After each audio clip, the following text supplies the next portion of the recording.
கிறிஸ்துவுக்குள் பிரியமானவர்களே, இந்த மனமகிழ்ச்சியான காலை வேளையில் உங்களை சந்திப்பதில் மிகவும் மகிழ்ச்சி அடைகிறேன். நாம் தியானிக்கப் போகிற வசனம் எபிரேயர் 7:25. மேலும் தமது மூலமாய் தேவனிடத்தில் சேருகிறவர்களுக்காக வேண்டுதல் செய்யும்படிக்கு அவர் எப்பொழுதும் உயிரோடு இருக்கிறவர் ஆகையால் அவர்களை முற்றுமுடிய இரட்சிக்க வல்லவராயும் இருக்கிறார். அவர் உயிரோடு இருக்கிறவர், உங்களை முற்றுமுடிய இரட்சிக்க வல்லமை உள்ளவர்.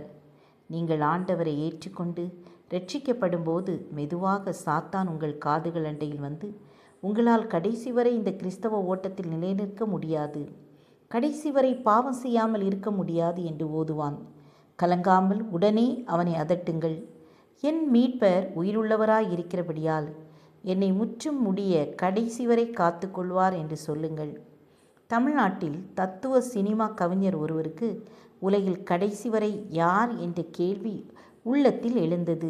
ஒரு மனிதன் இறந்து விட்டால் வீடு வரை உறவினர் வந்து அழுகிறார்கள், வீதி வரை மனைவி வருகிறாள், காடு வரை பிள்ளை கொல்லி வைக்க வருகிறான். காட்டுக்கு அப்பால் கடைசி வரை யார் என்று சிந்தித்து பார்த்தார். மரணத்தை தாண்டி நித்திய வாழ்க்கைக்கு கூட யார் என்ற கேள்விக்கு பதில் கண்டுபிடிக்க முடியவில்லை. கடைசி வரை யாரோ என்று துயரமாய் தன் கவிதையை முடித்தார். கிறிஸ்து ஒருவரே உங்களுக்கு அந்த கேள்விக்கு விடையளிக்கிறார். அவர் உயிருள்ளவராய் இருக்கிறபடியால் முற்றுமுடிய இரட்சிக்க வல்லவராய் இருக்கிறார். அவர் கடைசி பரியந்தமும் உங்களை வழி நடத்துவார். மத்தேயு 28:20 வாசிக்கிறோம், இதோ உலகத்தின் முடிவு பரியந்தம் சகல நாட்களிலும் நான் உங்களுடனே கூட இருக்கிறேன். ஜெபம் செய்வோம்.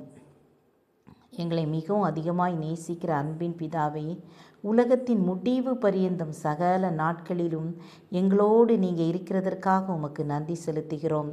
எங்களை கடைசி வரையில் பாதுகாத்து அந்த பரலோக ராஜ்யத்திற்கு அழைத்து செல்ல வல்லமை உள்ளவர் நீங்கள் மட்டுமே அப்பா. உம்முடைய கரத்தில் எங்கள் ஒவ்வொருவரையும் ஒப்பு கொடுக்கிறோம். எங்களை பரிசுத்தப்படுத்துங்க, எல்லா பாவத்துக்கும் நீங்களாக்கி பாதுகாருங்க.